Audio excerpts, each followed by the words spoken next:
everyone, and welcome to another crossover episode. Coming with JJ's Rainbow Rumble. I said it right the first time. Aha, there we go. Didn't call it the Royal Rumble this time. I do that sometimes. I'm a lunatic. What do you want me to do? We have let's fix this tie, superstar of the universe. We're still calling him the Gecko with no name? Well, you don't have to say the no name part, but you can call him the Gecko. He's the Gecko with the or super FSR. cool chucks. I don't know. AKA FSR, because apparently we're keeping his actual name a secret. If you know, you know. Well, it's just Franklin Steve Ronald. It's not that. Okay, well then, right under the bus. They just went right under the bus, everybody. Did you see me? Boom, boom, boom, boom, boom. Well, Magic school bus. It's really long. All right. The Gecko too. And we have Danielle, AKA Merpup, who will be seeing Danielle tomorrow at Focus Pro Wrestling. Yay, Focus Pro. I love you, Brian. All right. With myself, the crazy hostess with the mostest, the Rev Dude, AKA King Me Revs High Podcast. And today, we have a special guest. So, I'm going to use this one. Here we go. Ladies and gentlemen, boys and girls, humans of all genders. Boop. She is not just one of the hardest workers in the game, but one of the most overlooked. She's the Suplex sweetheart, and she's got something to say. Isana is here. Woo! Isana, thank you for being here today. Thank you for having me. This is awesome. Yeah, we're very excited. Very excited. I know we had set this up before Mania. I feel like that was like 42 weeks ago in my mind. Just because of how much stuff that was crammed into WrestleMania week. I don't know if you've ever personally been to a WrestleMania, but you really don't sleep. Have you ever been to a Mania? I have not yet been to a WrestleMania. It's on my bucket. I wanted to go when they were in New York, and it just wasn't in the cards at the time. So hopefully if they come back to somewhere in the Northeast area, that would be really cool. I would love to go to one. I would even settle for somewhere on the East Coast. Vegas is really, I'm not a fan of flying, especially right now. So, Vegas was not in the cards for me this year. Yeah, no, I don't blame you. Flying can be a little much, and the fact that we still are in not to get political all of a sudden, Jesus Christ, but the fact that TSA is still shut down is always a little sketchy. Scary. You never know if people are going to show up for work. I mean, they're not getting paid. Yeah. So if they don't show up for work, I don't blame them. They're not getting paid, right? They're not getting paid, so I tried to be as nice and courteous and make it as easy on them as possible, because once again, they're not being paid. They're practically volunteers at this point. At one point, they pulled me out of line because they wanted to do a double check on me. I'm like, hey man, whatever you need me to do, bro. Whatever you need to do. Whatever, you tell me what's easier. And I was just like, hey, no problem. No problem. I'm not here to make problems. Not to say I normally like to make problems. That's not, that's not my thing. But when people are doing what they're doing for free, the last thing they need is some jerk to make them angry and say like, well, that's it, I'm out of here. You know what I mean? Exactly. So I definitely recommend it for wrestling fans and professional wrestlers as yourself. Just if anything, for the networking was off the chain. I don't want to say it and sound too much of an arrogant prick, but I low-key feel like I got like a job offer for a place on the West Coast, and I was like, listen, if you guys weren't a 12-hour flight, I would be there, no problem, guys. Sounds great, but unfortunately, it's not the cards. So. Well, thank you anyways, right? Thank you guys so much. Yeah. It's definitely super great. And if anybody didn't see, I literally just did a podcast 20 minutes ago explaining everything I did. There's much more footage coming soon. There might even be a special edition of that in the future once all of the people included drop the footage that they have of me. Because, to be fair, people took more footage of me than I did. And it's kind of weird to say that. So, You're famous. I don't know about that. But at least I can say, Zilla Fatu, I am your ooze, baby. I love you, bro. But yeah, I think I should kick it over to my lovely co-host and your first question of the day. Where did you get the name Suplex Sweetheart? Suplex sweetheart. Ooh, that's a fun question because I love answering this question. So it was actually a Instagram hashtag. I had posted a picture of me hitting one of my. I love suplexes. Very good at them. Very talented at them. And I had posted a picture on Instagram, and I love alliteration, so I was like, one of the hashtags I used was Suplex Sweetheart. And then I was at a wrestling training one night, not long after that, and I was at training with Jose Perez, and King Leon the Sixth, also known as Stephen Baker, if you know him personally. And Steven said, that was a really cool. I like that. You should try running with that. Suplex Sweetheart, like something like that, because we were tossing around various ideas for monikers and whatnot, and I was like, nothing seems to be. I was at the time going with Perseverance Princess, but there was a lot of royalty in wrestling, and I really didn't want to keep running with the princess thing. It wasn't. I'm not that kind of a girl.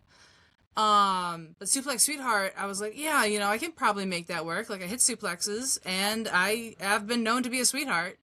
So, I was like, I'll give it a try. And that was 9 years ago. So it obviously worked. It stuck and I love it. And it's kind of pulled me in some weird directions. Some people are like, you should hit more suplexes. And some people are like, you should hit fewer suplexes. And I'm like, I'm going to hit the exact same amount of suplexes that I want to hit. They're turning you into like the suplex machine over there. Yeah, I'm sorry, Taz. I'm never gonna be you. I'm not. It's funny you say that because the I almost put the Perseverance Princess in your opening statement, and I was like, I don't know, I haven't heard that in a long time, so Yeah, it's been a maybe it's a minute. faux pas. I don't know. No, I mean we can always throw it back, but I've evolved from that era now. Where did you go to school? So I have trained at least three schools. I started at Dunn's Dojo with JT Dunn, although he will probably deny it. But that's not a podcast story. I can tell you about that sometime in person. And then I did that from 2013 until my debut in 2016. And then we lost the building we were in, and that went bye-bye. So I was kind of homeless for a little while, floating around. I did like some NEPA training. I think I did one, almost died because they go hard. Um, and then then the XWA Kingdom opened up in West Warwick, and I was like, all right, so that's 15 minutes from my house, so I know where I'm going. So I started training there with Matt Taven, Mike Bennett, Vinny Marseglia, TK Orion, and I did that from 2017 till late 2018, and that was awesome. That like JT taught me how to do stuff. Taven taught me why to do stuff. And it was really an awesome time. I loved it. I made so many friends there. I met so many people through XWA that I still call friends today. It was awesome. But then of course, well, first of all, I had like a bit of a mental breakdown at the end of 2018. I always had a serious issues with depression, suicidal ideation, stuff like that, and it hit me hard.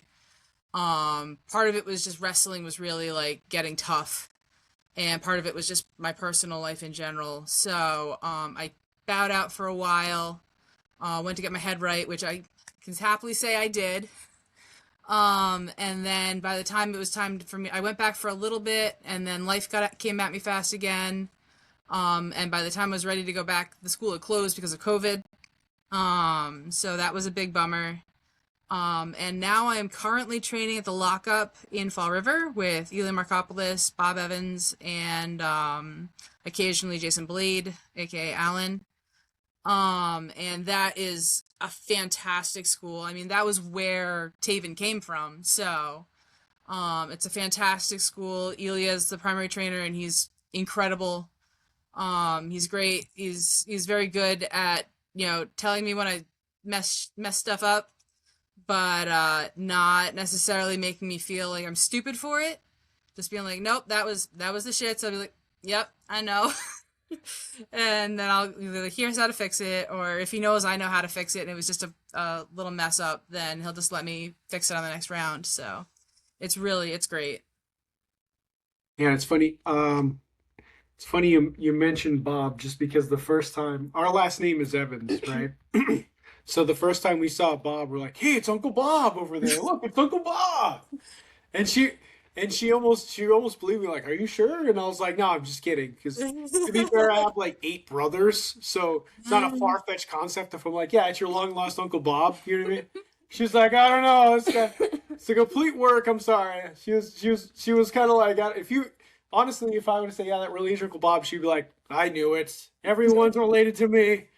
Never getting over this." Oh my god, right? Love that. We Um, love Uncle Bob. Uncle Bob.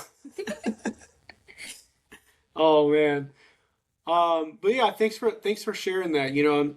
Sometimes it's difficult for people to go into those spaces. I know for me it was it's being your true self.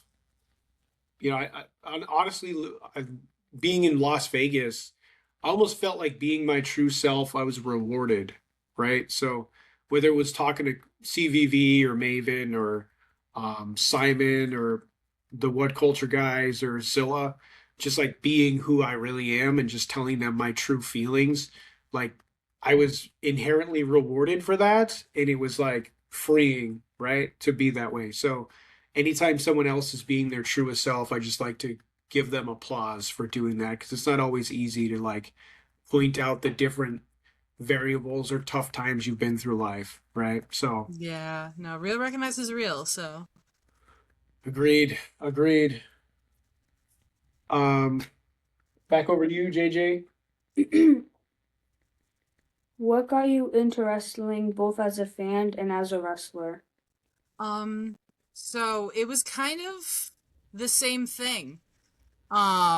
So I'll tell the story of how I started off with wrestling, which is hilarious, and it's been told a couple times, but it's fun to repeat it. My first experience with wrestling was when I was in, I think it was the 5th grade.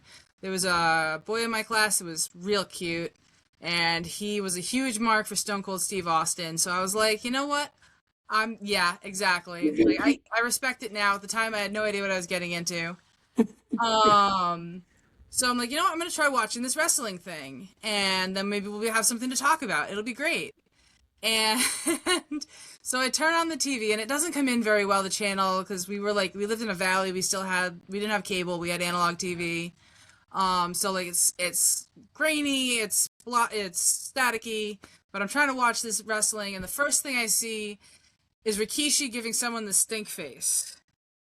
And I was like, wow, okay. And I was like, I think that's enough of that. And I just turned it off. I was all set with wrestling.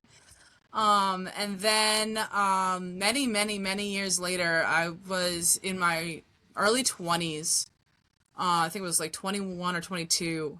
And, two of my friends, Sean Leader and Crimson Alchemia, I love were, Sean. yeah, we love Sean Leader. He was just at my house yesterday. Nice. Um, but they were having a barbed wire ladder match. And I was at a party because I was really good. I've been friends with Crimson for since I was 15 years old, and his girlfriend and I were like best friends at the time. So it was her birthday party, and he and Crim were discussing the match.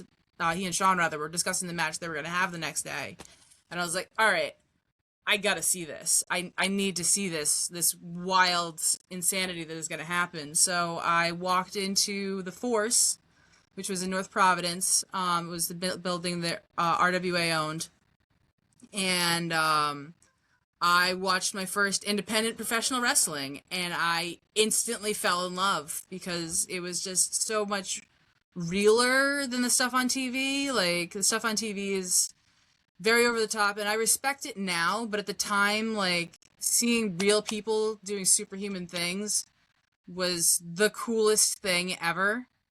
and I instantly fell in love. I started doing ringside photography for them and never left. That's great. That's great to hear. I'm looking at I'm looking at her because some of your stories starting to sound a little similar to JJ over here. First off, for sure, though, shout out to Sean. I don't know what it is about me, but for whatever reason, that guy started following me on platforms and loving my stuff all the time. So Aw, thank you for that, Sean. I appreciate it. I should probably get him on the podcast one of these days. There's definitely. a there is a large number of people that I've reached out to at different times over the last 6 months, and they're all like, "I'll get to you like XYZ, right? Like sometime down the line," and I just haven't followed up because I number one didn't want to feel like a pest, and number two I figured I'd wait till after Mania weekend because I know like everybody's hoping to get booked on something somewhere. So instead of bogging them down, like it's like all right, I'll wait till after Mania, then I'll start hitting people up. But I love the fact that you went to the indie circuit and that's where you really fell in love because I know JJ did the same thing. We went to, she had brought her to her first indie show and she was like, "Oh my god, this is so much better than the other stuff." I had brought her to a few in particular like house shows. Just because every once in a while when the WWE were doing house shows, they would give free tickets to I'm a veteran, they'd give it to us or well, a couple of times I actually won them off a radio contest. So I had brought in her to a couple of ones and at the SNU Arena in Manchester, Yep. and she's like, that's whatever, She did, and but when I brought her to the first indie show, she was like, "That's it, I'm in." Right? Mm-hmm. I think especially the second one where she got to see Shannon do her thing, she was just like, "Oh, okay." Yep. Shannon's You, incredible. We love Shannon. so and now she wants to be a wrestling photographer, so it's great that Hey. you say that. It's great that you say that. I'm like, all right, this kid's got a great future over here. I love it. She's gonna punch me later for this, but got the look at face like, how dare you? I'm not gonna. Whatever his name's over there is gonna. Gil? Yeah, Gil's gonna Just do gonna it. throw Gil at me? Okay. Uh-huh. Oh no. Hi, Gil. How's it going, buddy? See if Gil's that gonna works. bite your All ear right. off. Right. Gil's gonna hit me in the head later when I'm not looking. Yep. You're gonna turn away, and then I'm gonna be like, "Dad," and I'm gonna throw it at Boom. your face. Not the glasses. Oh man. Actually, I'll throw the vegan one, the vegan at you. Oh really? I see how it is. Sean Vegan Keegan. I was gonna say not Sean. We have many Seans in our life. So my son's name is Sean. I'm gonna hit the bingo card today. I need to make a bingo card for my episodes, but my son's name is Sean Austin, so I named him after Shawn Michaels and Stone Cold Steve Austin because That's I'm perfect. I'm I'm an so old about guy. I'm old and I love those guys to death. So Oh those hell those yeah. are my guys for sure. Um, Without naming names, what's a hard truth about indie wrestling that fans don't see? Hard truth without naming names. I mean, I would like to throw it back to previously discussed how real it can get and how hard it can get mentally. Like it just wrestling has the highest highs and like the most amazing moments, but it coupled with that, it has the lowest lows. You mess something up, you have a bad match. Someone like even sometimes like a fan says just the right thing in the crowd if you're a bad guy and they just throw a heckle at you that just stings and like hits close to home. Stuff like that can really mess with your mental health. And it's really really tough to be able to mentally handle professional wrestling because of how much it demands of you. And it like a lot of wrestlers have been recently coming out about how difficult it can be, both on the independent level and the higher professional levels. But it's really really mentally exhausting sometimes to be a professional wrestler and be on like that. Like I joke all the time that like right now I look like Liz. Even though like, I'm talking to you on my Isana, but I look like Liz right now, but I'll take off my pants and then it's a totally different game. But I'm not wearing pants. It's a totally different game. It's That's kind of my trigger to be able to like, because I'm a very quiet. I'm an introvert. I'm very quiet. I'm shy, and then I can't be that when I'm a superstar. Like I'm a wrestler. I have to be talking to people and interacting with people, and I mean I love my fans to death, but it can be very exhausting.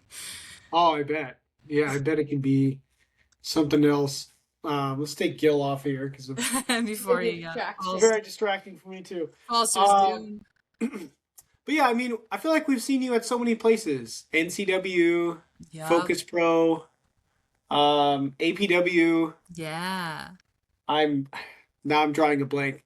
Gil, why'd you take my brains with you, man? Come on, bro. Thought we were friends. We even saw you like you were doing ring crew at Focus Pro a few times. Yup. So, so I feel like it's funny you say that because I guess you never came across. You were always on, so you never came across as like an introverted person, I guess. Right? So Yeah, kudos to once you. once I'm Kudos to around a you. wrestling ring, it's a little easier. It's definitely a little easier. Yeah, I can't say being in a wrestling ring does do get those tingles, man. Like you just get that. I don't know. I do at least. Yeah, I get that feeling. Just get that like, okay, now I know what home feels like. I never felt it before, but I feel it now. Merry Christmas, everybody. absolutely. Do you feel like consistency gets rewarded in this business? I would say yes. Consistency absolutely does eventually get rewarded in this business. Sometimes it takes more consistency than others. Some people I've been around long enough now because I've been in the business for 15 years. I've been wrestling for 10 of those years. I've seen a lot of people come and go, and the constants are the people that are just they just keep showing up, they keep trying, they keep working hard, they keep trying to improve, and that does definitely get rewarded. Some people it like flash in the pan type stuff, like they just skyrocket and then they disappear. Either they burn out mentally or something happens. God forbid they get canceled. Like there's a lot of things that can go wrong. Right. Um, but just showing up and being a good person, I think also has a lot, there's something to be said for people that don't step on others to achieve what they get. And I think that is a big thing, and I like to see those types of people that are being consistent and are being rewarded on their own merits really leap forward. And there's a lot of people that I've seen that work for. Sometimes it took them, a great example would be Riot Kellen Thomas. Like it took him, like he's been great for years, but he only recently started. I mean, obviously right now he's out with shoulder doing with a shoulder injury. But it took him until probably after COVID for him to really start taking off and people finally realizing how good he was. It was like right around COVID that he started taking off. And people realized that he was super talented, and like he and I had a great program at RWA and he definitely helped me elevate. But again, it took him a long time because he's been wrestling for I think almost maybe even more than 20 years now. Um, Sorry, Kellen, I'm dating you there. But he's only 25, guys. He's only 25. He's been wrestling since he was 5 years old. It's insane. But people like that just keep the workhorses are so important to professional wrestling as a whole. Like you need those people that you can always count on to bring a solid match. You can always count on to show up. Because there are definitely people that, there are people around that they'll just like be there and then they're flaking out. Next thing you know, they're gone. So it's all about consistency, I'd say. Do you feel like you've ever had to prove yourself again in a place where you already proved yourself? Absolutely. Absolutely. A great example of that is RWA. I wrestled there. I started there. RWA was my first company. And then I wrestled there for years, and I was a consistent member of the roster for up until probably 2020 ish, a little before 2020. Um, and then we came back in 2021, and then I hurt my back. And I hurt it pretty good. I was out for 6 months. Damn near broke it. And it was and then when I came back, like I couldn't be the same person that I was. I wasn't training at the time either, which didn't help anything. And so eventually, like, he just didn't have anything for me. And then I've just recently started wrestling for them again, and now I'm having to prove to them why I deserve a spot on the roster all over again. And RWA obviously means a lot to me. It's been home for years. So I will do anything to make sure that I can get a spot on that roster. It doesn't have to be every month, every show, but to be able to be home is important to me. So I'm gonna have to prove over and over again there that I belong. Right? You're talking about RWA, you're talking about workhorses, you're talking about consistency. My brain goes to Mike Rossa, man. Ooh, yeah. So, Absolutely. I don't. Are you gonna be at Focus Pro tomorrow?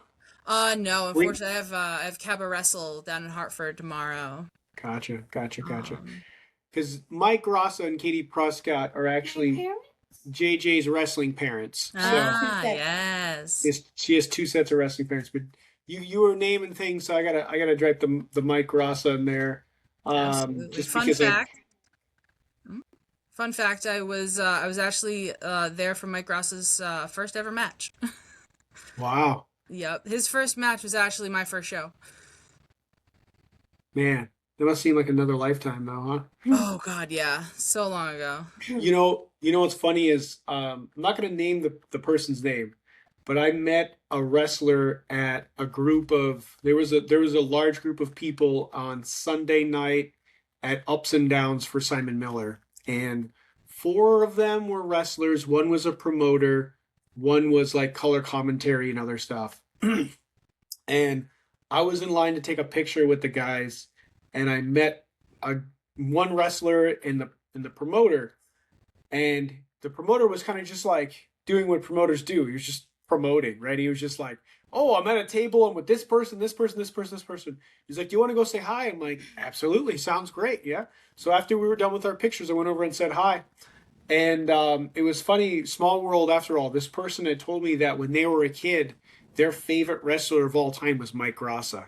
Ah. And I was like, "Are you serious right now? Mike Rossa? My Mike?" And he's like, "Dude, I love that guy." And I was like, "Dude, he's like my bro, man. He's my bro." What? That's crazy. Small world. I'll tell you the guy's name later for sure. Since Oh, I didn't get definitely. his, I Please didn't, do. I didn't get permission, but it was, it was a great thing. Just because shout out to Mike and Katie, I love those guys. But Love 'em. RWA, there's so much passion there. There's so much a real love and showmanship for what at least the times that I've been there. You work there. You can tell me if I'm wrong, but from the outside looking in, it seems like like the people who were in charge and everybody running it and everybody involved seems so passionate, and they really seem dedicated to making a great product for their fan base. No, hands down, without a doubt. That's the goal of every RWA show since its inception, which it predates me by a bit. Quite a bit actually. But yeah, everyone there is so passionate about just it's not necessarily even about the wrestling itself, it's about the show as a whole and how like I just actually did where May 16th is going to be Wrestle Prom for RWA. And that's going to be like I went to a meeting 2 weeks ago with the production team and was talking that we were all talking about how like we can make this like a truly a prom experience for everyone and really tie it in and everything. And it's going to be something really magical, and that's just an example of how hard everyone on the production team works to make RWA like just such an experience for everyone. Yeah, no, it definitely shows. Definitely shows when I'm at least when I've been there. I feel like it definitely shows. And then with talking with Mike, Mike loves RWA. He considers it home. So talking with you, talking to other people about their experience with RWA, I just feel like there's just so much love in the room. Not to throw shade at other places, guys. Nope, Always loving that. absolutely Well, not. he's saying RWA is great, so everybody else sucks. I never said that words, man. Just saying that I can tell when I'm with those people how loved it is, and it seems reciprocal. And maybe I'm wrong. I'm not in the gang, but that's just how it seems from my perspective. Absolutely, yeah. And there's plenty of other good spots too in the area, Yeah. but RWA really, really is kind of magical. Should I do the bingo? She's watch the face. Uh-huh. Ready? Watch the face. Ready? We here in New England are spoiled. There it goes. There we go. It's We we true. need we need a bingo card for all the things that I say too many times, and that's the first one. Actually, second. That's the second one. I said the Sean Austin thing. I think in fact I said that in every episode. I said that to the promoters there was the wrestlers and promoters that were from the West Coast and from Texas and stuff. Oh, I love it. Hey man, I said it to Simon. I was telling Simon, I was like, listen, there's so many great places to wrestle here. You should show up. We should get your name out to all of them. See, there's no reason why he couldn't get like 8 bookings in a month, right? And clean house. There's no reason because I don't want to put his business out there, but that was what my hope was to get this guy Absolutely. mostly out of selfish reasons because I just want to see the guy wrestle. If some promoter's like, "How dare you try to book him here?" I'm not trying to book him at your spot. I'm just saying, do you want to book him? Do you want to sell? You want to put butts in seats? Because he will put butts in seats, guys. Not my problem. All right. Um, how much of your career do you feel is in your control versus in someone else's hands? I would say, I mean, that's a loaded question. I was about to say that's an easy question. It's not. Um, so to an extent, most of it is in my hands in a way. I decide for the most part who I want to work for. I can safely say I very rarely go out looking for bookings. They usually fall in my lap, and that is part and parcel of being a female wrestler. Like I just I don't have to look that hard. Female wrestlers are at a premium, Yeah, and I'm a we female wrestler that's not gonna flake out on you, not gonna hurt my opponent like severely anyway. And is probably gonna put on a decent match. So it's in that sense, it's very much in my hands. In another sense, like what happens isn't always in my hands. And, some places that I used to work for, I don't work for anymore through no fault of my own. Some places that I used to work for, I'm just waiting for a time to go back. um, and some places that I used to work for, I still work for a lot, and but I don't necessarily get to choose what I'm doing there. Some of it was definitely taken out of my hands when I had my back injury. I did a massive heel turn everywhere. Because I literally could not be the suplex sweetheart. I could not hit suplexes at the time. My back was so injured that I tried. I remember it was on Shannon Levangie. I was at a Lucky Pro show after I was still wrestling a little bit after the back injury. I'd come back from the initial injury, and I was trying to see like how injured I was before I got the MRI and all of that stuff. And so I hit a suplex on Shannon in I think it was a Battle Royal or something, or a Royal Rumble or something along those lines. And my back did not take it well at all. And I was like, okay, I can't be the suplex sweetheart. I can't. So I completely ditched that. I went with Sugar Coated Hostility, and I ran with it, and I did a heel turn basically everywhere I was. Joined a bunch of factions, and was a bitch for a little while. And that was something that like really broke my heart because I was just gaining traction again as a suplex sweetheart, and I literally could not be that person. Yeah, and you hit the really hit the head on the nose with the whole female thing, right? Like with all due respect, there's just a large lack of female wrestlers in the New England area, to be real. And I know one of the big reasons that JJ and I consistently go to, because like maybe on a Friday night there's like 6 shows, Mm. right? I mean, right now there's Limitless is running a show like 14 yeah. hours north, with Starstruck and everybody, and we would have loved to go there, but I really didn't feel like driving for 4 hours. I'm gonna be honest. Yeah, Um, it's a haul. it's a haul, and I just got back from Vegas, and I'm exhausted and I'm sick. I'm gonna be honest with you. I just couldn't. I couldn't mentally speaking. I couldn't do it. Um, 8 hour drive, yada yada yada. Especially when I'm not getting paid, guys. It's not easy. Yep. But when it comes down to it, there have been times where it's been an easy choice between A, B, or C, depending on which females are at the show.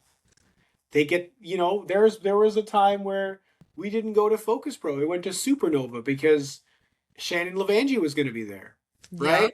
So it was like, all right, we love Focus Pro, we love Evan, we love Brian, we love Alan, we love all those guys, but DC's cool. But at the same time, Shannon Levangie guys, you know Yep. what I mean? We just went with Shannon. So You and it you was you made a good choice probably. Like I mean not no shade on Focus, but yeah, Shannon's awesome. We love Shannon. right, yeah. It was good to see Shannon. Right? It's always good to see Shannon. We love Shannon. Shannon, we Awesome. love you. Yes, we do. One of these days we're gonna wrestle singles match and it's gonna be awesome. There you go. That's what's up. I know we had her on the podcast. Seems like forever ago. What was it, like December, Yeah, November? December. And I remember it was after John Cena retired. oh yes, it was right after John Cena retired. Sad face. Put one in there in the Yep. chat for the though Cenahausen. Oh man, Yeah. Cenahausen. Seeing that live, that was incredible, man. Oh, I That can was only imagine. incredible. Shout out again to Braden and Damien for giving me that free ticket to WrestleMania Night 2. You guys are incredible. I totally did not deserve that blessing and a gift, but thank you so much for that. So, Cenahausen. Do, do, do, do. We You love are. it. No. Yeah. JJ, you got one? Who is your favorite wrestler? Ooh, who is my favorite wrestler? This is always so hard to answer because it depends. It depends on so much. You can always do Um, the Mount Rushmore, or some people will do like, these are my favorites from indie, and these are my favorites from AEW, WWE, New Japan, etc. So, yeah, I mean, in terms of like upper echelon, so like WWE, AEW, stuff like that, I would say Mercedes Moné is definitely up there. She was one of my first inspirations. Obviously, we are very different body types, but her work ethic inspired me a lot when I first started wrestling. She was always so captivating as Sasha Banks. And also the fact that she's a New England girl, like that was huge to me. Like, Nipple, baby. so Sasha Banks, Mercedes Moné, Mercedes KV, if we want to throw it old school, There you go. um, was a huge influence on me. Bull Nakano, big Oh, big influence on me, and I've stolen some stuff from Bull. I've also stolen a bunch of stuff from Aja Kong. Aja okay. Kong is I could incredible. see those. I could see those for sure. I'm still heartbroken that I was not able to go. They did a seminar, Aja and oh, who else was it? I don't remember their name. But there was a seminar down at Cheeseburger School and world famous cheeseburger, and I wasn't able to attend. I know Sean Vegan Keegan went. Um, yes, we love vegan, and I was heartbroken that I couldn't get to that. But yeah, Aja Kong is incredible. I've stolen a lot of stuff. I do the back fist, the spinning back fist because of her.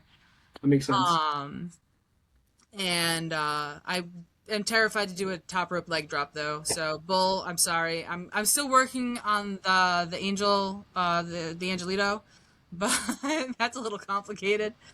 Um, but so we got three there. I'm also gonna throw a guy in there, Dean Ambrose. Okay. Dean Ambrose is insane and certifiably, and I love that. I love his insanity. I remember watching a when he was still John Moxley, the first time, and I was a promo that he did. I forgot. I want to say it was a It wasn't Dragon Gate belt, but he lost a belt, and he cut the most deranged promo. He had like cornered the promo girl, and he was like holding her hostage while he's cutting this promo, and it was just awesome. Like it was the intensity was insane. And I immediately fell in love with him. Wanted to have his babies. Still so mad that I can't have his babies, but um, and yeah, like Mox is just awesome. And I'm gonna round this out with a top five. I think that's gonna have to be what it's gonna be. Um, that's hard. That's hard. It's hard to put. Actually, I'm gonna throw it back to one more Japanese wrestler because I watch a lot of Joshi. I love Joshi. Manami Toyota. If you haven't seen anything of Manami Toyota, go look her up right now. She is probably the best female wrestler to have ever done it. Honestly, I will say that. I would be happy to be proven wrong, but she's incredible. Her athleticism is unmatched. Her dedication to her craft is unmatched. That poor girl put herself through hell for her matches, and she was just amazing, absolutely amazing, and really inspiring. Yeah, and those were some great names. I was kind of like low key laughing because I met Cheeseburger and Mox on the same night last September. So it was kind of giving me a flashback. I went to an episode of Collision down at the 2300 Arena in Philly, Yep. and that night they were having, instead of Ring of Honor, they normally take Ring of Honor. They're taping Action Dean 3. So they had a mix of like CMLL guys, some other like independent talent from all over the place, Ring of Honor, and the Action Dean guys. And definitely on the card was Cheeseburger. And they were the last two people I got to meet because shockingly, Moxley was the last wrestler out of the building that night. I don't know, I'm not sure if he was just like if he was just I know all the rest of the big names were out of the building as soon as the AEW show was over, so I don't know if he stuck around and actually watched all of the Action Dean wrestling after that point. It was a really good show between the all the different Forbidden Door type folks. But he looked so tired walking out at the end, and Cheeseburger had his hat on and everything, and I was like, "What's up, Cheeseburger?" Like, you really can't miss a dude in a crowd full of people wearing a cheeseburger on his head. Like it's really, Yeah. Yeah. Yeah. Pretty it's, easy to identify there. yeah, he kind of stands out. He's marking for himself at that point. Um, and Mox looked so tired, but I stood outside for a while just to see if any of us would show up, and he was the last one out. And I was like, "Hey, bro, can I get a picture?" And I'm like smiling like crazy, and he's like half awake, just being like, "You know what I mean?" Like, sure, sure, kid, no problem. Even though I think I'm older than him for reals, but pretty sure. I'm older than mostly everybody else, it seems. What are you gonna do? Yeah, it happens. What are you gonna do? Um, what do you have for your next one? Okay, that goes good with the next two I have. Um, so talking about in-ring psychology, right? When a match isn't connecting with a crowd, what's your internal adjustment process in real time? So if I know we're not connecting with a crowd, there's one of two things is gonna happen. Either we're gonna take it home early and we're gonna pull the plug as quickly as possible and not make people suffer, or I am going to do my best to verbally connect with the crowd as much as possible, and try and bring them back in. So mentally I'm thinking, all right, we're losing them. They don't seem interested. What can I do verbally? Because I mean, I'm not necessarily as someone once asked me like, what match, like kind of a match do you have, like, and I was like, it's not gonna be the most athletic match you've ever seen in your life. Like, yeah, I'm gonna pick people up and throw them because that's what I do, but I'm not gonna be doing any crazy flips or anything like that. That's just not how I'm built. Um, but did told them, but it's gonna be damn entertaining. And I really pride myself on trying to connect with the fans as much as possible. So if I know it's going south and like maybe my opponent is just not with it that day and it's falling apart, um then I will attempt to get the fans back in as quickly as possible by like either like if it's in the middle of the heat, then like maybe I'm going to be selling directly to a fan or a bunch of fans and like looking them in the eyes and connecting with them that way. If it's in the comeback, let me hear you, please. I need your energy. If it's in the shine, well, shit. We're not Uh-oh. doing well. Uh-oh. Um, but and if it's in the finish, well, we're going home anyway. So you can Right, give me a round of right. applause, and I'll escort myself to the back, and we'll reconnoiter afterwards. Yeah. And if that doesn't work, then it's definitely like, yeah, let's skip all the fancy stuff. Let's just go right to the finish, and we're not going to make the people suffer any longer than they need to. So all those cool crazy things you called in the back, yeah, forget them. Yeah. No, I mean I can respect that. It makes sense. If it's not working, it's not working. The last thing you want to do is kill the whole show just because whatever you and your opponent are doing isn't clicking, right? Yep. And it could not even be necessarily either of yours fault. Maybe it was like the setup to this whole thing and it just That's happened killed on a it, couple of occasions, yeah, where it's just too right? complicated or something's just off or, especially like when I was doing the heel work stuff. I had a lot of times where like as I'm a baby face, like there's no doubt about it. I Suplex Sweetheart is a moniker, but it's also literally who I am. So like people just weren't believing the heel work that I was trying to do. And so I had a couple matches where I was like, this is just not working. So we're just yeah, just go ahead, beat me up some more. This is not working. Yeah, it's funny you say that. It's funny you say that because I like low key lowballed an idea to Simon about like trying to go in the ring with him and being like his valet and be like, you people should worship the ground he works on. And he's like, look, man, I tried being a heel for a long time. It's not working. All right. Just like Yeah. sometimes people just don't want to boo you. And Yep. it's what it is. There's nothing you can do about it. Some Uh, people are naturally heels, some people are naturally faces, so right. And then there are some people you don't want to boo. Doesn't matter yeah, what they do. You just don't want to exactly. boo them. I mean, look at Daniel Bryan. Nobody wanted to boo that guy. Look at No. look at the first time they tried to turn Becky. When they did the whole like Becky's evil and like Charlotte's the good person, like, and she was coming out going, "You guys suck and I hate you." And we're like, "Yay, we love you so much, Becky. Thank you for telling us we suck. You're Yeah. right, we do suck sometimes. Thanks, Becky. Thank you for letting me know that I suck." You know what I mean? Like, sometimes you're just not gonna get booed. Steve Austin, nobody wanted to boo Steve Austin. There's nobody on No. earth that wanted to boo Steve Austin. I was like heartbroken when he did the whole switch up and he is joined with Vince McMahon. I'm like, no, I don't Yep. like this. Granted, we got some of the best comedic wrestling in the history of the world that low key Fair. people skip over. But no, I didn't boo him anyways. I didn't care. I was like, he's doing the. I don't give a shit if he's doing the bad guy stuff. I still love you anyway, Steve. To be fair, he never really did good guy stuff. He just did bad things to bad people, so we loved him for it. So Exactly. no one gave a shit. Um, have you ever called an audible mid match that completely changed the flow? Um, I know I have because I remember being so proud of it, but I'm trying to remember what it was.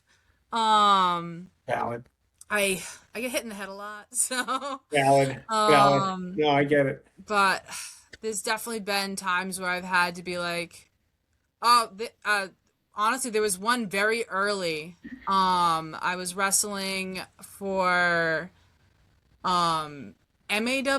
It was this little tiny company that was running out of the chop shop at the time, and one of my opponents pulled his hamstring. It was an intergender tag. It was me and Judge Logan Chambers against Delilah Hayden and I'm trying to remember what his work name was. He was like a savage beast type thing. I honestly can't remember his work name anymore. It's been years. This is 2016 at this point, so it's been 10 years. But he pulled his hamstring to the point that he had had a previous injury, re-injured it at the very beginning of the match. And we had to completely on the fly figure out how we were getting to finish this match because the finish was supposed to be like this intricate thing and that it was not happening with his torn hamstring. So I ended up like hitting a stunner on him, like just on a whim for, I think it was the finish. And, I was like, what can I hit on him that doesn't involve, because I think he was supposed to like pick me up in something and do something else and he like started failing. And I was like, nope, stunner right now. Let's go. And I mean, that definitely completely changed the flow of the match. But, little things like that happen all the time where it's just like one little tweak or like nope, we're gonna reel this back in. Like telling people like let's go to the, like maybe you had this like crazy back and forth spot planned, not pot spanned. um and the crowd's just not feeling it, so you're like, yeah, we're just gonna drop this and this and just go right to the finish. And then it works and it completely changes everything. Like the fans might be like getting tired, or like it might not even be the fault of the match itself. It's just like the crowd is like, especially I end up on the popcorn match a lot, the pre-main. And at that point the fans are tired and they just want to see the main event and go home. So there's been plenty of times when I've been like, yeah, let's just go. Let's just go. So that leads into my next question pretty well. In your opinion, how do you balance protecting your opponent versus pushing the physical intensity? For me, protecting my opponent is super important. I've prided myself on not actually hurting people. Like, I mean, not to the point where they can't perform anymore. Chops are a totally different matter. I'm gonna do my best to hit you as hard as I can. Strikes in general, I try to hit pretty hard. But like I've dropped one person once, and that's it. In 10 years, I've dropped one person. And she was fine. She was fine. Um, so, I really pride myself on trying to take care of my opponents as best I can. But I mean, at the same time, I need an opponent that's willing to take stuff. Right. I got, especially with my style of wrestling, which is a lot of throws, suplexes, power moves, and stuff like that. If you're scared to get thrown around, then we're not gonna have a good match. Like, I had a match where my opponent, I don't know why she decided that she was gonna wrestle. She should have just called it off. But she had hurt her back like a couple days before, and she couldn't take any bumps.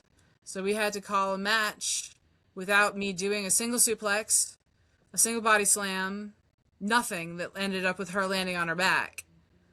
And that was a challenge. It's a brawl? Basically, that's kind of how it ended up. Yeah, it ended up just becoming a brawl.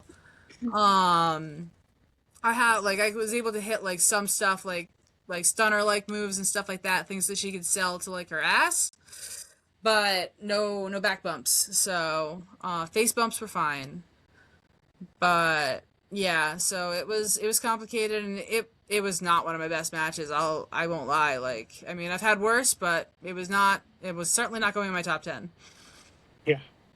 Do you have, and I've talked to a few people, so they have like an index. Do you have like an index where maybe you catalog all the people you've wrestled and where you've wrestled them at all? I wish I did. One thing I do is I write down my matches. Like after we've gone over everything, we have it on lock. I'll go and I will literally like type a note into my phone of what we're gonna do, and I like write a note of like who it is and where it is, so that I've started cataloging. I wish I had a list from some of my earlier days when like because I've wrestled some people that like I should probably not have wrestled. Like I've wrestled Lufisto. Like that's mind blowing. A lot of people don't know that because it was like I wrestled in front of like 20 people.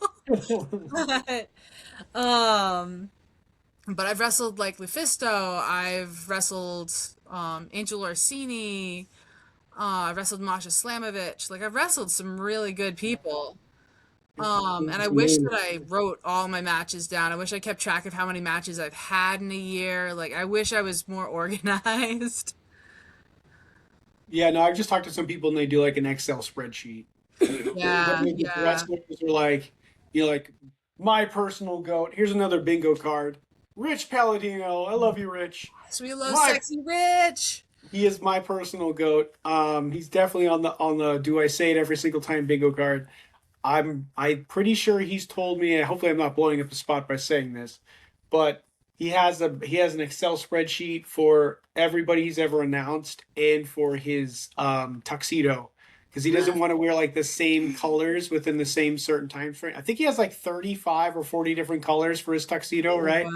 Something like Wow. that. So he has it like you're not he I remember one time he talked about it. Maybe it was at Thanksgiving or Christmas. No, because at Christmas he was actually in like jeans.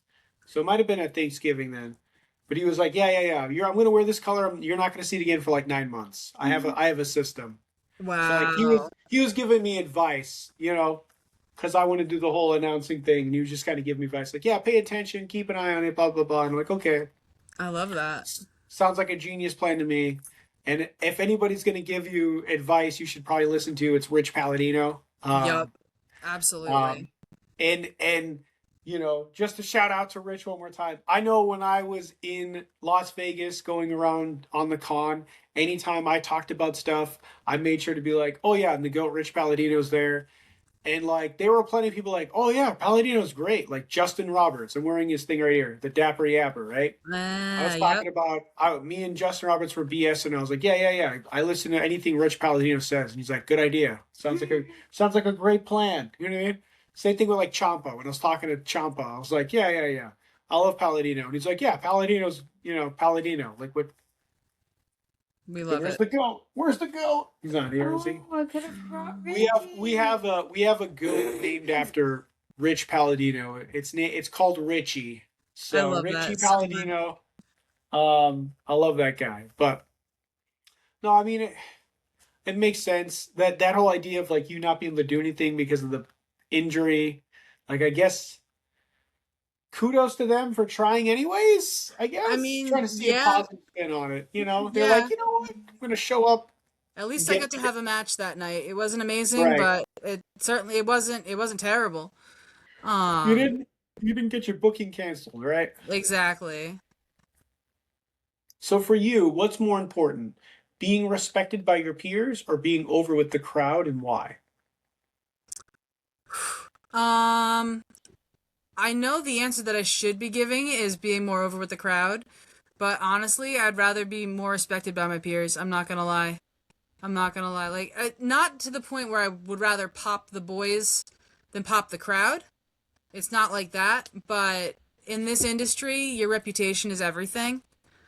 Right. So if I would have to choose between the two, I would rather maintain my reputation and be known to be a good, solid wrestler than pop the crowd for a little while and like maybe get see like my Twitter feed that I don't even use get noticed or my Instagram explode for something for a little while and then have that fade. I would rather have the consistency of my peers knowing because I feel like that's also going to spill out a little bit into the crowd. Like I might not necessarily be the most over person, but I feel like a lot of people do respect me. They respect that I'm dedicated to my craft and that I'm going to do what I can to make it a good time for everyone involved.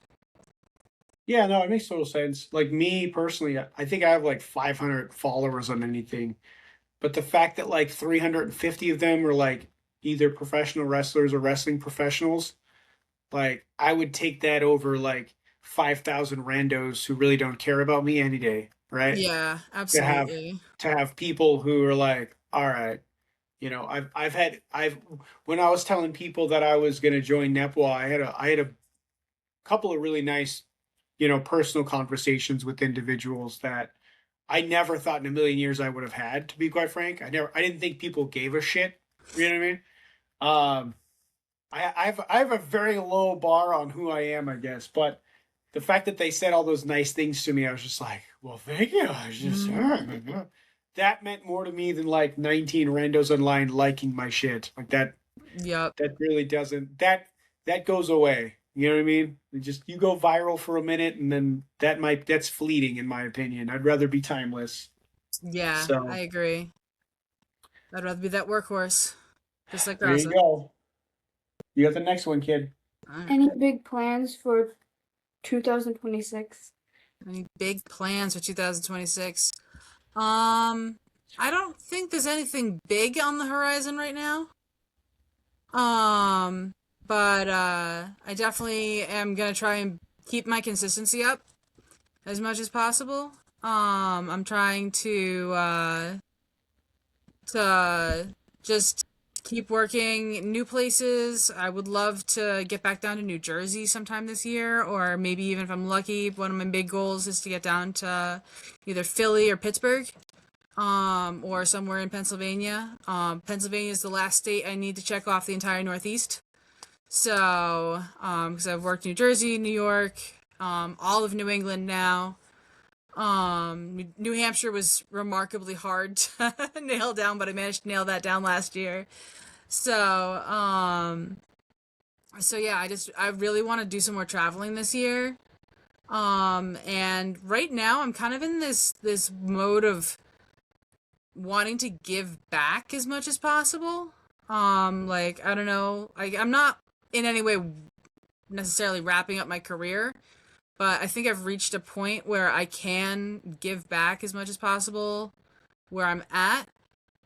So I'm working on trying to help like people that I know get booked in other places, helping them network, helping them get known about. Like right now I've been like my best friend Riley O'Neill of Above All, and he's finally getting noticed at like Focus Pro, and I'm super happy for him for that. I know he and his partner Devin are trying to get up to Maine because they haven't wrestled in Maine yet.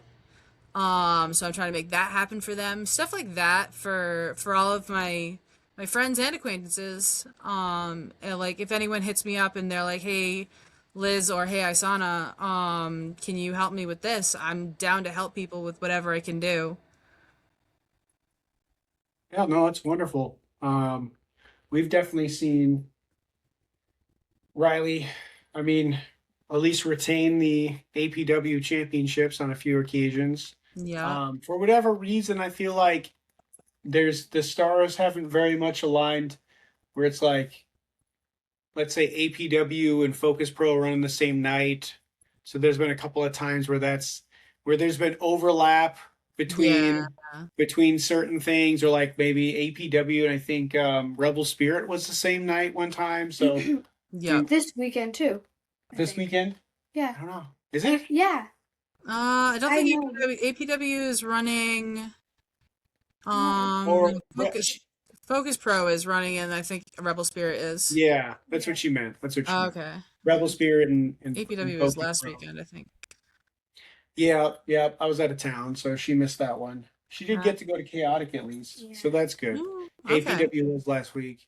I mean, obviously, I was doing other things, so she's not You were a driving little herself. busy. She's not driving herself. Yeah. How I'm about just you, gonna drive Franklin? You gonna there. drive? Yeah. He is, I sells think you might insurance. have a little trouble reaching the pedals, so. Do you think your character has a ceiling, and if so, what breaks it? Ooh, I like these questions. These are good questions. I think the Suplex Sweetheart does eventually have a ceiling because there's only so long you can be a sweetheart in this business. Mm. But that answer isn't necessarily to go heel, it's to go past it. and to evolve into something better. I don't necessarily need to become Sugar-Coated Hostility 2.0. Not that there's a problem with that either, but maybe it'll connect on the third time I've tried it. But um I definitely think that at some point Suplex Sweetheart will have gone as far as she can go in terms of playing nice, and she's gonna have to get more aggressive, and be a little less sweetheart, a little more suplex. So that's probably the future, and that's what we're working on right now when we're cooking in the lockup lab. So, You ever feel creatively boxed in by how people perceive you? I would say not anymore. I used to. I really used to. As previously mentioned, I said, some people would always be like, "Oh, do more suplexes. Do only one suplex at the very end," or they would try and tell me how to be the suplex sweetheart. And while I appreciated the input, um, I never found either way to really work for me. And so there were some places where I'd have to work and I'd have to be that character because these were the promoters that wanted this. Um, and that usually didn't last very long. But I think I've found a pretty good balance now of suplex versus, sweetheart, and also suplex versus other methods of wrestling. I personally love to have some wrestling in my wrestling. I don't know about you. So Heaven that's a forbid. thing. I would love to travel to England to become a fantastic technician or something. That would be super cool. I don't know if my body will let me anymore, but I'm not exactly a spring chicken, but still, it would be really cool to like go to England or Ireland or something and become back a technical mat wizard. So we'll see. Right. And they do have plenty of, I was the one of the companies main company that I work for actually has a manufacturing plant in Cork Island, and I was kind of surprised to see how many wrestling places were in there. In fact, it was kind of wild because I think it was April 4th they had booked Richard Holiday for this one small place, maybe 20 to 25 minutes west of the manufacturing plant. And I was like, Uh, wouldn't that be wild if I went all the way to Cork, Ireland, just to be like, "What's up, Richard Holiday?" And he'd be like, "What the fuck?" Like, that would be Yup. hilarious. Are you following me, bro? He'll hit you with the signature move, so be Signature careful. move, yeah. I did see him at WrestleCon briefly on Friday, and when he was at the same table as Ben Bishop, of course, Ben. and they were Yep. just calling themselves Matt Cordona's boys. Yep. And I made sure to say hi to Ben because I love Ben. He comes to Focus Pro at the Fun moment. fact, we went to high school together. Oh, really? Yep, Ben and I Wow, went to high school together. that's And good also play. his mom is my coworker in No my shit. day job. Yep. So Small world. I haven't seen Ben in almost 20 years. I finally get to see him at the last Focus Pro that he was at, the one they had in Medford, and The beer hall, yeah. yeah, at the beer hall. And like I literally hadn't seen him since high school. So it was a great little reunion. We didn't get to talk very long because I had to go pick up Alice Crowley. But it was good to see him. Yeah, he's a super cool guy. Like He's he's a super awesome. cool He's guy. He always awesome. listens to JJ and I rant on about how cool he is. He has that shirt that I really want. It's like based on Kavinsky because we both love Drive, that movie Drive. Yep. And I was like, bro, I want to get that shirt. And he's like, yeah, we never have them. And I'm like, bro, I want to get that shirt. We got. I mean, it's where it's right here, right? Hold on, Yeah, it is. it's right here. Look at here it is. Here it is. Here it is. Here it is. Speak of the devil. There you go. There it Ben, is. Ben. I start. It's This is annoying. The card on the back. yeah, the card on the back, and I actually it's funny on that same show, the one in Medford. I mentioned it to him because I had purchased the stuff and he shipped it to me, and then the back it calls him 7 feet And I was like, oh, they got your card wrong, bro. You're six foot Yeah. 11. Everybody knows that. You're 6'12". Everybody knows you're 6'12", Oh, bro. yeah. This is baloney. And he's like, I know those guys. They don't understand when I put down the instructions. I'm 6'12". They put 7 feet. I don't understand. It's not the same thing. I'm like, No. yeah, you're a bunch of jerks. But JJ has we came up with a pretty good idea for a skit to do with him, like a comedy Oh, skit. So one of these days when we have enough time, we're definitely going to do it. But I made sure to say hi to him at WrestleCon. He says hi to JJ, and then I saw Holiday coming in the door, and I was like, "Hey, look, it's that future AEW World Champion." And he looked at me if I was like completely like crazy. He was like, "You're what the fuck?" He's like, "I don't know about that, dude." And I was like, "Come on, bro. Come on, Yep. bro. Come on, bro." And he's like, "All right, well, thanks anyways." I was like, "All right, here you go." So, uh, but yeah, we definitely love Ben. That's funny that you went to high school with him and everything, and worked with his mom, because he's just a cool dude. Like he's just so chill. The first time we saw him was Focus Pro in, I want to say, November or September. Maybe it was September. Oh, yeah. November. I think. Well, either way, it blurs together, right? When you go It to like does. 14 It really shows a month, it starts to blur together a little bit. Absolutely. And he's so tall, and JJ's like, I don't know, I don't know. And I was like, look at him. He looks like you could give him a hug. And she's like, I don't know about that. He's really tall. So I Yeah, had to tell her, it's a little tough to reach. You gotta kind yeah, of. yeah. So we took a picture with JJ and the gecko, The and he's like, he looks like the the gecko looks gecko- like it's an inch big. It looks Yeah. like he could easily crush it in She's his like, hand. I will crush you. I will crush Yeah. you. I'm gonna see if I Um, can find one of my yearbooks one time and see if I can find the yearbook photo. That I would be think- so Oh awesome. my god, it'd be hilarious if you could like AI it so it looks like his yearbook photos doing that same pose, like Ben.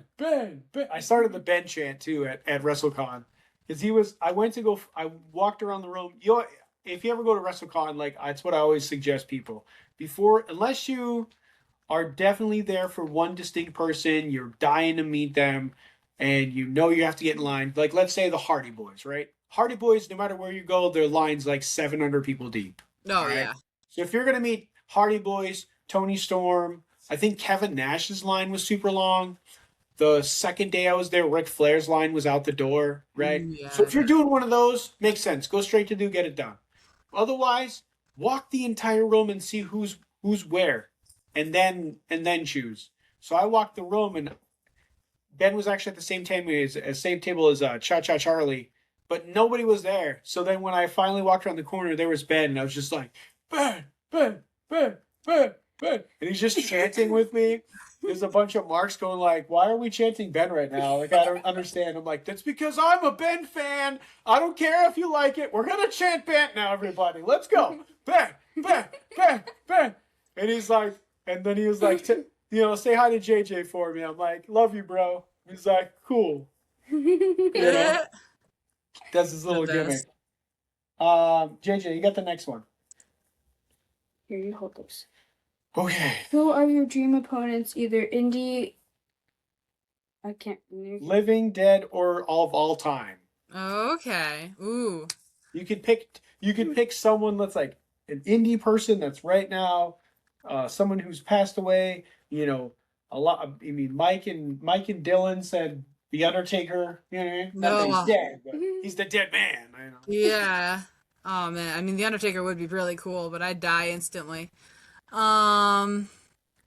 Right now, I think right now I actually have two people that I really want to work that I actually have the chance that I might be able to work. One of course is Shan Levangie. We love Shan Levangie. I've said that 3 times now. But I really, really, really want to have a singles match. We've done some like Rumble stuff, but that's it. We've never had not even a tag match. So I would really love to work with Shannon. And that is hopefully doable. Hopefully sooner than later. Hopefully this year. Yeah. And then the other person that I would love to work, I wrote out my list of like goals for 2026, and they were on this Abaddon. Oh, okay. Yeah, I would love, love, love to work with Abaddon. I think that would be just a cool match, a fun match. I could see it playing either way with me being heel or face, and it would still be so much fun. So I would love to work them. They're a little expensive. I have inquired, so I don't know where that would happen around here, but I know Right. Tim from Cabba Wrestle did try to make it happen, and he was like, "It's I'd have to see if I could share the fees because the flight, hotel, and booking fee is just not in his budget right now." No, that makes sense. That would be a lot of money for sure. Right. That's one of those reasons why like Simon's like, I'll do it if we can get like 5 people to book me, and then it won't Yeah, make you can sense spread for it him. out exactly. I'm actually kind of low key surprised you've never wrestled Shannon like in that capacity, just because you've been around for a while and Shannon's been around for a while, and Yeah, the both of you've been to we've so kind many of been two places. ships in the night. Yeah, no, that I mean that makes sense now, but it's kind of shocking. I mean, I can say you do, well, obviously I'm not a booker and it's not my job to say this, but I don't know, my brain just goes immediately to APW because they are in desperate need of females on their card, and they do seem to be booking more and more NEPWA students these days. So that's Yeah, where my brain goes. I know they could use yeah, some. No disrespect to anybody else or any other company. I'm sure any company with worth their salt would love to have the two of you on their show.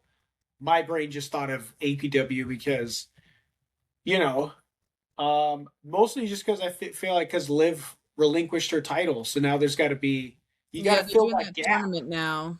Right, right. So They you got just to told us about that. right. So you got to fill the gap, right? So who better than fill a giant gap of Liv than at least in a quick appearance by Shannon Levangie? I love it. I love it.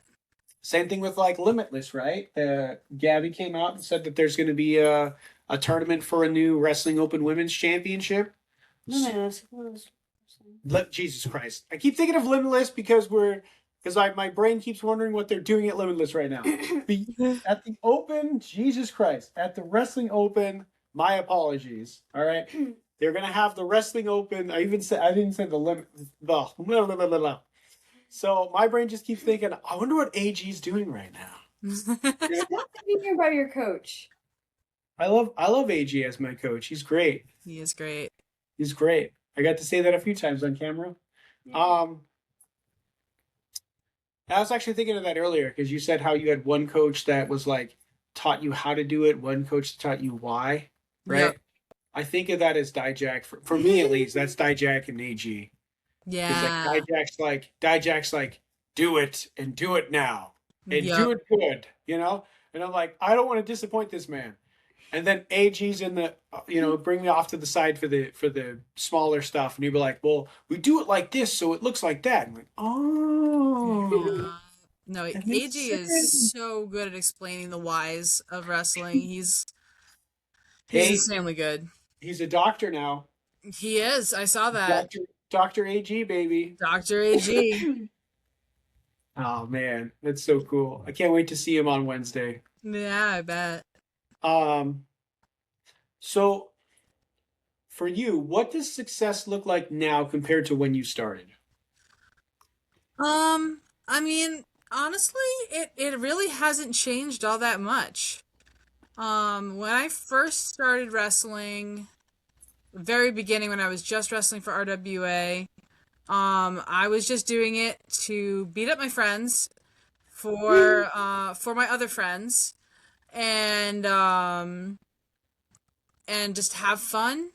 And now, I mean, it's expanded. Like, I would like to beat up more friends, for other friends. All the fans that are out there that enjoy what I do, and just having fun beating up on my friends. But really, like, I never wanted to necessarily like make it. I'm making it right now. Like this is as far as I need to make it. I'd love to do like a Ring of Honor or something. That would be really cool, or like an AEW Dark spot or something like that. Like, or WWE enhancement talent. But the odds of that are slim. So I'm just having a blast locally, and spreading my wings a little bit here and there. So success to me is kind of looks like what I'm doing right now. That's great because some people never enjoy what they have, right? And then it's gone and they wish they could get it back. And then some people just don't enjoy anything they're doing or whatever. And um, essentially the problem with that is you're always trying to obtain more and it's never fulfilling. So it's great to hear that, what you're doing right now is fulfilling for you. Oh, it certainly is. So this kind of goes hand in hand here. When your career is over, what do you need or want to have proven to yourself? So, my main goal has been for some time now to leave wrestling a better place than when I found it. I want to, as I've said, I'm already started giving back. Another goal of mine is to open a professional wrestling school, not necessarily as an instructor, but as like the financial backer for a professional wrestling school in Rhode Island, because right now there's a dearth in Rhode Island itself. So I would love to open something in like Central Rhode Island and make that magic happen there so we can have, because, Southern Rhode Island, or people that are down in Southern Rhode Island, they really don't have options. That's either go all the way to Test of Strength or PAPW or go all the way up to Bio. Or like the closest one is the lockup, which is why that's where I go. Not only is it, I mean, it's a great school too, but it's also very close. But even then, we still got to get over the damn Washington Bridge. So, which for those of you that don't know, is currently down to one half. So, we've got 3 lanes going one way, 3 lanes going another way. Major highway, it's a mess. Narrow lanes. Um, traffic getting there is a bitch. Um, so I'd love to do that. So I just really want to, when I'm done with in-ring wrestling, I want to have given back as much as I received. Yeah. No, I mean, that makes total sense, right? This business is all about that, the give and the take, right? Because everyone you got from were doing that in the first place. They were giving what they had been gotten. And if we don't pass it on to the next one, nobody it'll end up stopping with us. And then, Yeah, what's the next generation got? Like, exactly. just garbage. Nobody wants that. Nobody wants the ride to end, my friends. Right? Absolutely not. We may have to end. We all things, all humans especially come to an end, but at least you can pass on that legacy to the Yeah. next generation. Speaking of that, your next question. Who has been your favorite opponent so far and why? Ooh. Ooh, you're making me pick one. Um, I might have to do a top five here, folks. Do it. I All love top right. one. Right now, my favorite opponent is definitely my wife, Selena Hecate. We are married at so many places in the ring. So we do battle in Maine. We do battle at NCW. I was trying to do battle with her at APW. That might happen sometime. I'd love to do battle with her at RWA. Like, I love wrestling that girl. She's always down. She's like, I'll be like, do you want to do this? And she's like, hell yeah, let's do that crazy idea. Like, she's never one to back down. Like, if she's not comfortable doing something, she'll tell me. But for the most part, she's down to try it. Like, especially if we can like make sure that we're gonna be able to do it successfully first. Like, I mean, I'm not gonna give her a tilt-a-whirl double underhook power bomb. I don't even think that's possible, but um, I might have just created a new move. Get the crash pads. Let's try it. Tilt-a-whirl double underhook. I think I can do it. Yeah, there you go. All right. Um, but She's awesome. Daisy Brooks is another. I love Daisy Brooks. I don't probably not a lot of people have heard of Daisy Brooks. She wrestles mostly just Kappa Wrestle and occasionally RWA. But she is fantastic. We've been wrestling together for years, and we always, again, she's always down to take the crazy bumps and do crazy stuff. And we just have fun, and we love each other so much. Um, and then another favorite opponent of mine, Shea Kutu or Shady Shea Cash. He's awesome. We had probably the best wrestling that I've ever produced was when I had a feud with him at RWA for the Hype Championship. Definitely the best match I've ever had was against him. We had a 10-minute time limit draw. Or rather, it went to 10 minutes. The whole point of the belt was it had to be defended in 10 minutes or less. And we got to the Superplex, and then 1, 2, time's up. The place was electric. I've never felt energy like that since, never before. It was like, it was mind-blowing, and not just for my matches. I've never felt that in a building anywhere, ever. I've seen some really good matches, and they didn't feel like that. So it was great. So Shay, Delilah Hayden, my now ex-wife, since she is now retired from wrestling for at least the foreseeable future, so she can go make some babies. I hope she gets twins. Ha ha ha ha. And then I would love to say the last one I'm kind of torn. Because it's either Judge Logan Chambers, who was at one point my tag partner, but we also had an incredible feud at RWA in my early days. Some may know him as Theodore J. Liftington. He's incredible. He doesn't get the respect that he deserves. Like, he's honestly a really great wrestler. And a wonderful human being, hands down a wonderful human being. But on the other hand, I would also like to nominate Kellen. Because we also had a feud at RWA. I had 3 really awesome feuds at RWA, and Kellen, that man hit me with a kendo stick, and I saw God for a minute. And he was being nice.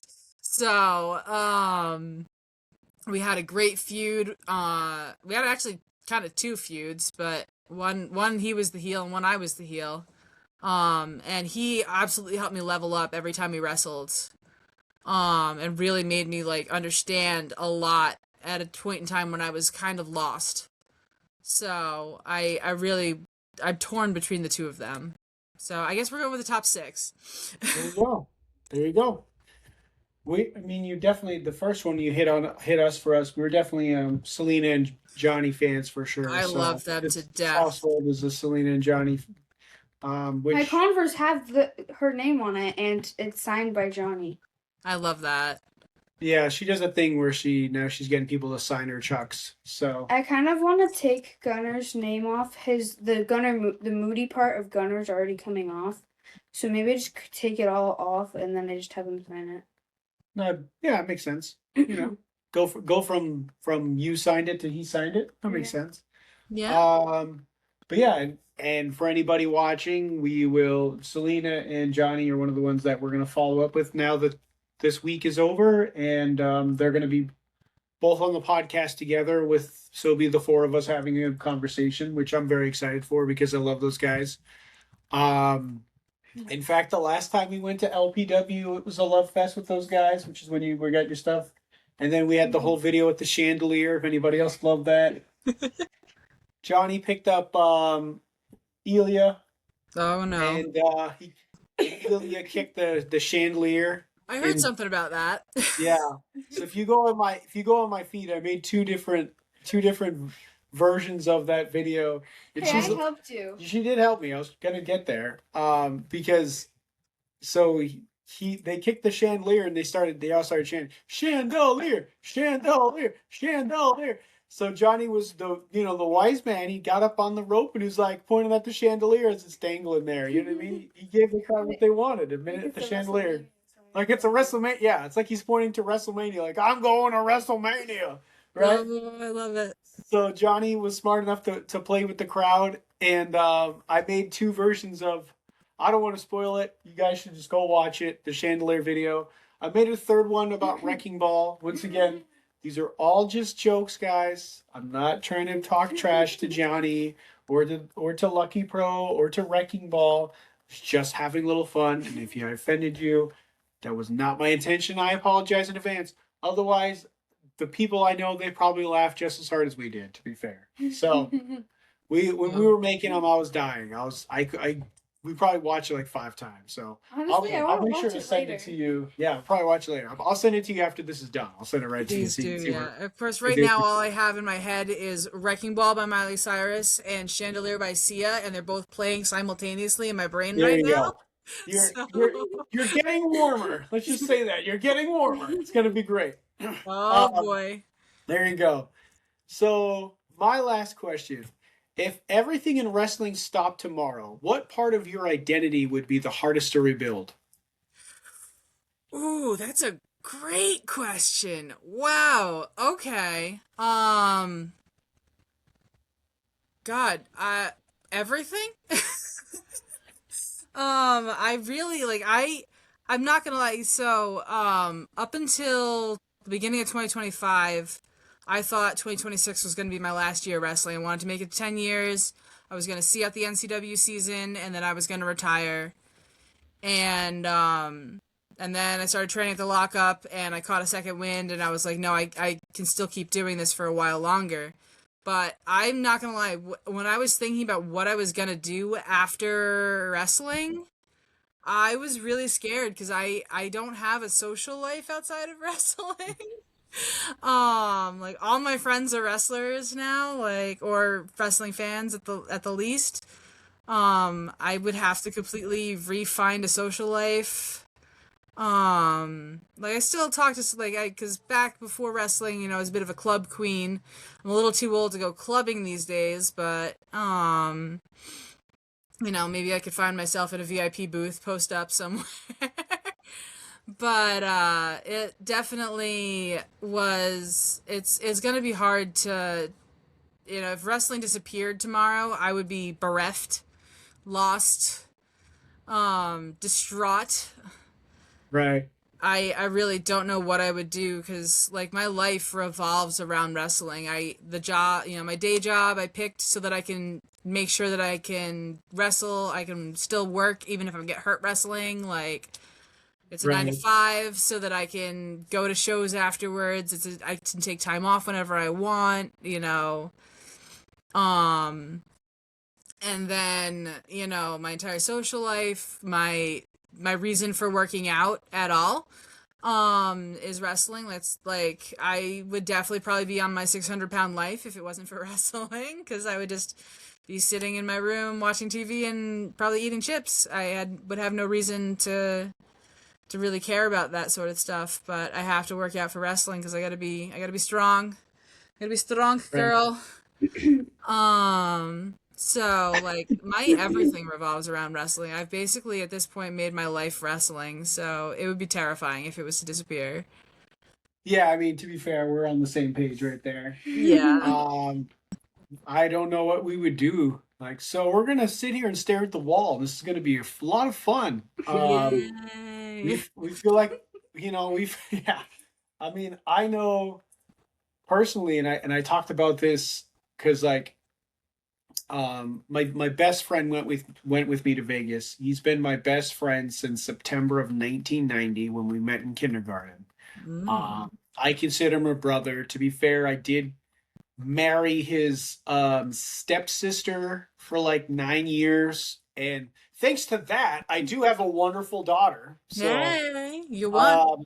there you go. So he went with me to Vegas. It was his first time ever going to Vegas, and like low key, he was just like, "We've been doing wrestling stuff every day. Like, I don't understand like how you could just keep doing wrestling stuff." And I'm just like, "Well, first of all, there's like 9,000 different events. Like, if you go to one wrestling show, you're missing like 12 other wrestling shows during WrestleMania week. Oh You yeah. go to one if you go to one party, you're missing one party. If you go to just one night of Mania, you're missing like 3 or 4 shows at the same time. Like it's just it's a 72 ring circus. But at one point I told them, I was like, listen, like with all due respect to my biological family, whom I do love, I feel like these people have become my new family. You know what I mean? Like I just, I see them more.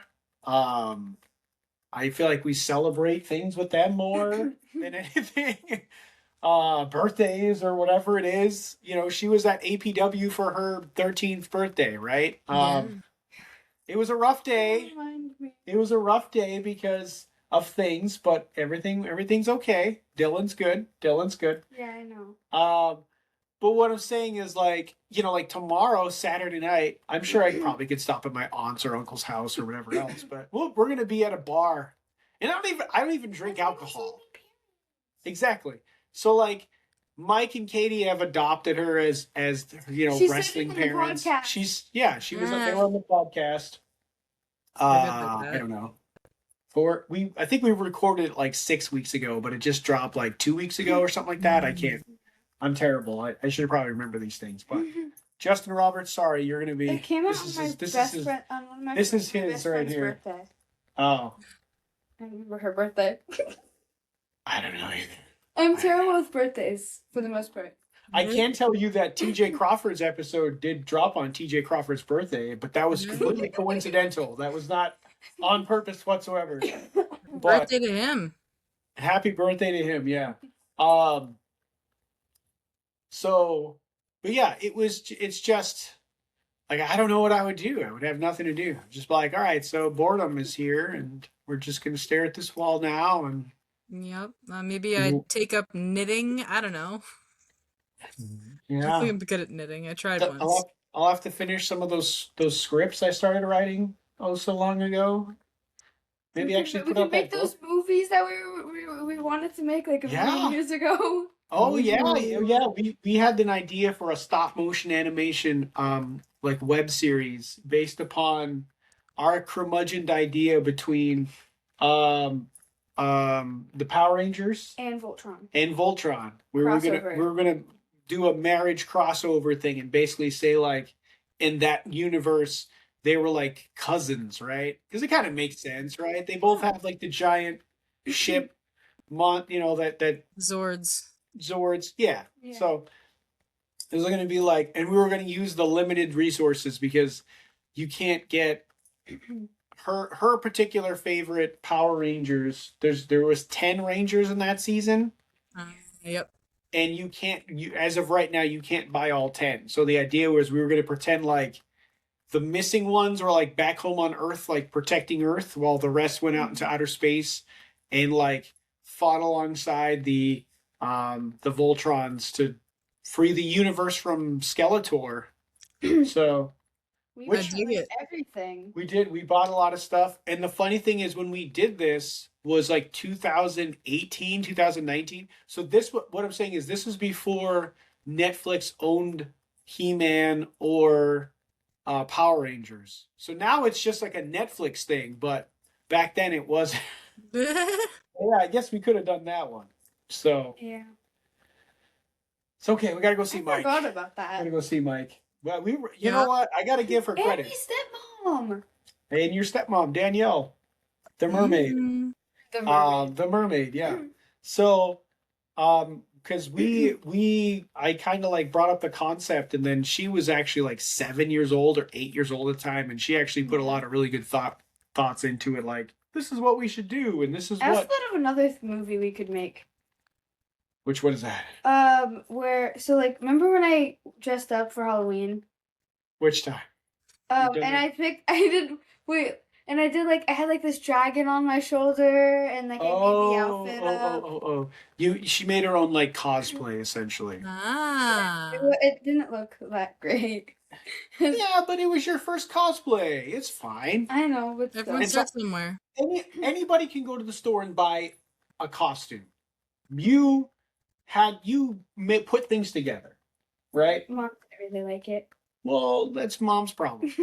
But we went to KidsCon and people liked it there. And Yeah, that's the target audience, to be real. You know what I mean? it Your is. mom's not a dragon loving, you know, whatever. She's more of a jabroni shooter than anything. So she's gonna be watching this podcast, my ex-wife, and she's gonna be like Googling, what is a jabroni? What does that mean? What does that mean? I was being facetious, Caitlin. Take it easy. Just kidding. Jesus Christ. All I'm saying is that you're not a nerd like I'm a nerd, and the people at Wrestling Con. God damn it. It's not WrestleCon, bro. Get it together. Kids Con, they're more into that stuff, right? Than your mother would be. And she might be like, well, I liked what was that? Elder Scrolls, but that's not the same. Get out of here. Whatever. Yeah. I had a movie idea too. Okay, what's that? We pitching it to her? Is she gonna be in the movie? Let's go. Let's go. Well, I You need a suplex a dragon? We got a person for that. Let's go. I forgot what the idea was. We wrote it down like a million years ago when we had like in 2020. No, 2020. Whatever year we did this. 2023. Okay. I don't know. But we wrote this down, and All I think three. Sean actually made a drawing for me. Oh, Sean. My brother, what do you? There's a lot of Sean's going on. There's a lot of Seans. Yeah, she brought up another Sean who likes all my stuff. I don't know why, but I love you too, bro. I love my Sean. I know. Who, Sean? No, I'm just kidding. Tofu block. Hey, I saw said tofu, and my stepdad got really confused, like tofu, and I'm like, yeah, that's a wrestler. You know, it's funny. I saw Seabass in Las Vegas. He was walking down Main Street with a group of wrestlers. They were all going to the store to buy some stuff. And I was like, Seabass? He's like, what's up, dude? And I was like, yeah, what's up? And he's like, you going to New Texas? I'm like, 100%. He's like, I'll see you there. I'm like, sweet. And then I realized later I forgot to ask for a picture. And then I went to Chinatown and there was a tofu. So I took a picture of the tofu block. And I almost put it on Instagram and said, look, it's me and Seabass. But I didn't do it. Hey, I gotta see Sean without you. You did. Which is funny. So I saw Seabass on that Thursday, and you saw him the next day at Chaotic. Yeah, I saw him wrestle. Yeah. I wish I could actually talk to him, but it's okay.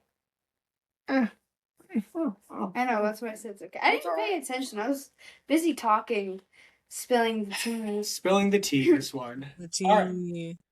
So let's ask your final question. What would you like to say to all the kids who look up to you? Yeah, this is a great question. Because that's honestly one of the main driving factors for why I am the Suplex sweetheart and why I do what I do. Because I love I don't know if you are familiar with Virginia Raleigh and her daughter Michaela.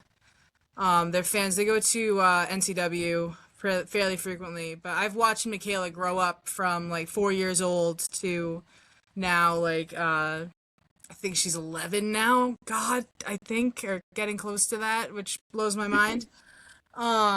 So I've watched her grow up quite a bit, and I like that little girl has always been an inspiration for me because she's watched me be who I am for so long and loves the hell out of me. And I do it for little girls like that are coming up in the world, and because there's so much media presentation about like what women should be and what women shouldn't be, and so for all the kids, especially little girls, like I try and show them that like you can be whatever you want to be as long as you work hard for it. Like I want to be a suplexing badass and I worked hard for it, and that's what I am. And you know, if you had asked, you know, high school me or teenage me or middle school me if they ever would have thought that I'd be a professional wrestler, they would have laughed you out of the building.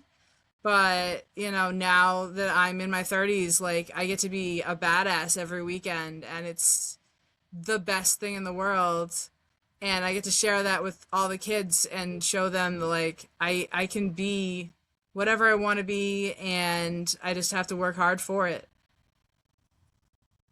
Beautiful sentiment, you know. It's one thing JJ tries to get across on her podcast, especially with certain companies saying they don't really care too much about family product. Mm.